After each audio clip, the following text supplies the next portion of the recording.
Hello everyone, this is me Maha, your English instructor from tutorial.pk. I hope you all are doing good and are in great spirits. In today's video lecture, we are going to discuss summary for Unit 13, जिसका नाम है Faithfulness. Let's talk about first paragraph, which is an introductory paragraph, और इसमें ये बताया गया है कि ये पूरा चैप्टर किस बारे होने वाला है. इसमें पूरी सेटिंग बताई गई है कि हज़रत उमर जो हैं वो मस्जिद नबवी में प्रेजेंट है और कुछ अफेयर्स को डिस्कस कर रहे हैं, कुछ मैटर्स को देख रहे हैं.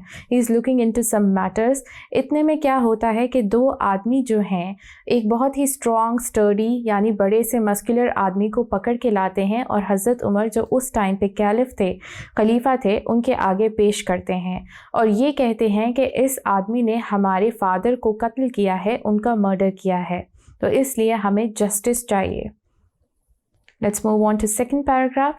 सेकंड पैराग्राफ में पूरा मैटर सुनने के बाद हज़रत उमर कहते हैं विलेजर से जिसने कत्ल किया होता है कि तुमने सुन लिया है कि तुम्हारे खिलाफ क्या चार्जेस लाए जा रहे हैं, यानी तुम्हें मुजरिम ठहराया जा रहा है, तुम्हें कुछ अपने दिफा में कहना है.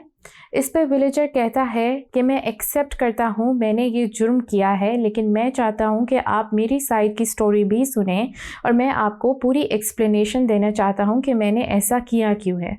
वो ये बताता है कि वो अपने कैमल के साथ एक गार्डन में रुका, एक बाग में रुका, और जब वो रुके तो कैमल ने एक ट्री से कुछ पत्ते जो थे वो चबा लिए. वो कहता है कि बूढ़े आदमी ने कैमल की तरफ पत्थर ज़ोर से मारा जो उसके सर पे लगा और कैमल डगमगा के गिर गया. वो आदमी अपने ऊंट से बहुत ज़्यादा अटैच था. ये देखने के बाद उसको बहुत ज़्यादा गुस्सा आया और उसने भी पत्थर उठा के ज़ोर से उस बूढ़े आदमी को मारा और वो बूढ़ा आदमी भी मर गया. तो जुर्म किया था उसने, उस जुर्म की वजह जो थी वो ये थी. इसके बाद जो है वो कहता है मैंने ख़ुद को इन दो आदमियों के हवाले कर दिया. Let's move on to the dialogue part. ये डायलॉग है कैलिफ और विलेजर के दरमियान. हज़रत उमर कहते हैं as you have confessed your crime there is no need of witnesses. जैसे कि तुमने खुद ही अपने जुर्म का एतराफ़ कर लिया है तो किसी गवाह की ज़रूरत नहीं है, तो तुम्हें सज़ाए मौत सुनाई जाती है. इस पे विलेजर कहता है कि मैं ये पनिशमेंट एक्सेप्ट करता हूँ, लेकिन सिर्फ इतनी रिक्वेस्ट करता हूँ कि मुझे 3 दिन दिए जाएं. 3 दिन के बाद मैं खुद ही आके ये पनिशमेंट एक्सेप्ट कर लूँगा और मुझे कोई मसला नहीं है ये डेथ पेनल्टी एक्सेप्ट करने में. कैलिफ कहता है कि तुम वजह बताओ, तुम्हें 3 दिन डिले करने की ज़रूरत क्या है अपनी एग्जीक्यूशन. इस पे विलेजर एक्सप्लेन करता है कि उसके बाप ने मरने से पहले कुछ जो गोल्ड था वो कहीं दबाया था ज़मीन में, जो उसके छोटे भाई को नहीं पता है और सिर्फ उसे ही पता है. अगर वो सज़ाए मौत में मर जाता है तो उसके छोटे भाई को उसका ड्यू शेयर नहीं मिलता है, तो उसकी पूछताछ मुझसे क़यामत के रोज़ होगी और ये मेरे पार्ट पर डिसऑनेस्टी होगी. तो मैं ये नहीं चाहता हूँ कि उसको उसका शेयर ना मिले, इसलिए मुझे 3 दिन की मोहलत दें. 3 दिन बाद मैं खुद ही आके अपनी डेथ पेनल्टी एक्सेप्ट कर लूँगा. कैलिफ कहता है कि मैं तुम्हें इजाज़त देता हूँ कि तुम जाके अपना ये पूरा मैटर जो है वो सेट कर लो, लेकिन उसके बदले में क्या तुम्हारे पास कोई है जो तुम्हारा जामिन बन सके, तुम्हारी श्योरिटी बन सके कि अगर इन केस तुम वापस नहीं आते हो और धोखा देते हो तो तुम्हारी सज़ा उस आदमी को सुनाई जाए. विलेजर अपने इर्द गिर्द देखता है, जो पूरे लोग वहाँ पे खड़े होते हैं, इंसिडेंट को देख रहे होते हैं, मैटर को सुन रहे होते हैं. उनमें से वो हज़रत अबू ज़र गफ़ारी की तरफ इशारा करता है और कहता है कि मैं इन्हें अपनी श्योरिटी बनाना चाहता हूँ. कैलिफ जो है हज़रत अबू ज़र गफ़ारी को एड्रेस करते हैं, उनसे पूछते हैं कि क्या तुम्हें कोई मसला है इसकी श्योरिटी बनने में. हज़रत अबू ज़र गफ़ारी अग्री करते हैं. Let's move on to third paragraph. हज़रत अबू ज़र गफ़ारी जो हैं वो बहुत ही रिस्पेक्टेड सहाबा थे. Caliph accepted him as the surety. उनको जामिन बनने की इजाज़त देते हैं और जामिन के तौर पर कबूल करते हैं, और जो एक्यूज़र्स होते हैं, जो विक्टिम की फैमिली होती है, उनको भी कोई इशू नहीं होता है. इन फोर्थ पैराग्राफ ये होता है कि तीसरा दिन आ चुका होता है, शाम हो रही होती है, तीसरा दिन भी ख़त्म होने को होता है. विलेजर का कोई अता पता नहीं होता है. सब लोग परेशान हो रहे होते हैं कि हो सकता है उसने हमें धोखा दे दिया है और वो वापस ही ना आए. The accusers and the surety were present at the masjid of the Rasul sallallahu alaihi wasallam. यानी वो मस्जिद नबवी में प्रेजेंट थे और विलेजर का इंतज़ार कर रहे थे. As time passed, पूरे जो सहाबा थे वो भी वहाँ पे मौजूद थे। वो हज़रत अबू ज़र गफ़ारी के लिए परेशान हो रहे थे। जब सिर्फ़ 1 घंटा बच गया तो एक्यूज़र्स ने हज़रत अबू ज़र गफ़ारी से अपने क्रिमिनल की डिमांड करना शुरू कर दी कि हमें अपना क्रिमिनल चाहिए, हम उसे सज़ा देना चाहते हैं। इन 5th पैराग्राफ हज़रत अबू ज़र गफ़ारी ने जब ये सुना, उन्होंने कहा कि कुछ देर और रुको, थोड़ा सा इंतज़ार और करो, अभी भी टाइम है। अगर वो नहीं आता है तो मैं उसके बदले में अपनी जान कुर्बान कर सकता हूँ। हज़रत उमर ने कहा कि अगर इन केस मर्डरर वापस नहीं आता है तो कानून अपने फ़ैसले पर अमल दरामद करेगा, यानी तुम्हें उसके हिस्से की सज़ाए मौत सुनाई जाएगी। Let's move on to 6th paragraph. 6th paragraph में क्या होता है कि जब हज़रत उमर ये फ़ैसला सुनाते हैं तो जो वहाँ पे सहाबा मौजूद होते हैं, ये सुनने के बाद वो और ज़्यादा परेशान हो जाते हैं और उनकी आंखों में आंसू आ जाते हैं कि हज़रत अबू ज़र गफ़ारी को किसी और की सज़ा मिलेगी। यहाँ तक कि कुछ लोग ये कोशिश भी करते हैं कि विक्टिम की फैमिली को ब्लड मनी देकर पूरा मामला जो है वो सेटल कर दिया जाए।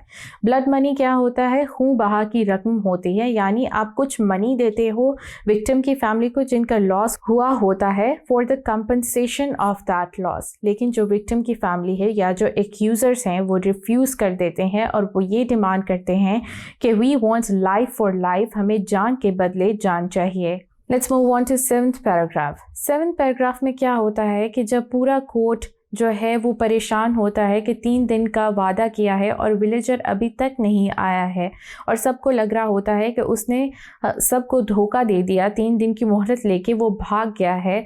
इतने में विलेजर भागता हुआ आता है, सर से पांव तक वो पसीने में डूबा हुआ होता है, भागता हुआ आता है और कहता है कि मैं टाइम पर आ गया हूँ और मैं अपनी सज़ा कबूल करने के लिए तैयार हूँ।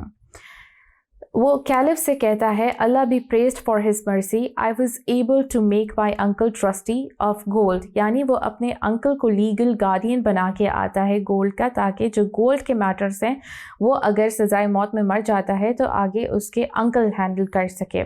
As you see I am right in time, do not delay the execution, मैं पूरे वक्त पे हूँ तो सज़ाए मौत को अब और डिले नहीं किया जाए, मुझे सज़ाए मौत दी जाए।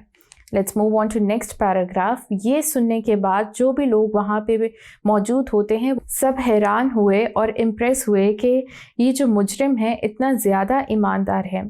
यानी कि अगर हम आजकल के सेटअप में देखें, सिनेरियो में देखें, तो मुजरिम आम तौर पर क्या करते हैं? धोखा देने की कोशिश करते हैं। अगर ऐसा कोई चांस मिलता कि 3 दिन की मोहलत दी जाती तो कोई भी वापस नहीं आता अपनी डेथ पेनल्टी एक्सेप्ट करने के लिए। उसने धोखा नहीं दिया, उसके पास ये मौका भी था, वो वापस आया और अपनी सज़ा कबूल की उसने। Let's move on to 9th paragraph. 9th paragraph में हज़रत अबू ज़र गफ़ारी का डायलॉग है।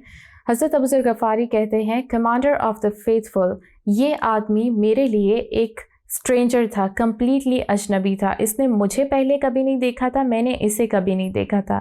लेकिन जब पूरे लोगों में से जो वहाँ पे इंसिडेंट देख रहे थे और पूरे मैटर को सुन रहे थे, इसने मुझे चूज़ किया अपनी श्योरिटी बनाने के लिए, अपना जामिन बनाने के लिए, तो मैं राज़ी हो गया। और अगर ये वापस ना भी आता तो मैं अपनी जान हंसी खुशी और अपनी मर्ज़ी से कुर्बान कर सकता था।